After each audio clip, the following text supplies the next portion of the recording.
দেখুন আজকে কত সুন্দর রাখি বানিয়ে দিয়েছে আমার যা।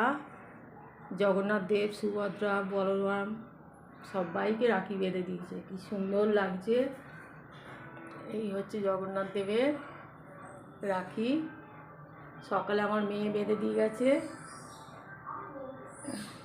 আর এটা হচ্ছে আমার যা নিজে হাতে বানিয়েছে রাখিটা।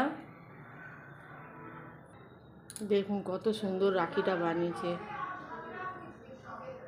জয় জগন্নাথ, জয় জগন্নাথ, জয় জগন্নাথ, জয় জগন্নাথ, জয় জগন্নাথ, জয় জগন্নাথ, জয় বলদেবা, জয় সুভদ্রা, জয় জগন্নাথ, জয় জগন্নাথ, জয় বলদেবা, জয় সুভদ্রা, জয় জগন্নাথ, জয় জগন্নাথ, জয় বলদেবা, জয় সুভদ্রা, জয় জগন্নাথ, জয় জগন্নাথ, জয় জগন্নাথ, জয় জগন্নাথ, জয় জগন্নাথ, জয় জগন্নাথ, জয় জগন্নাথ, জয় জগন্নাথ।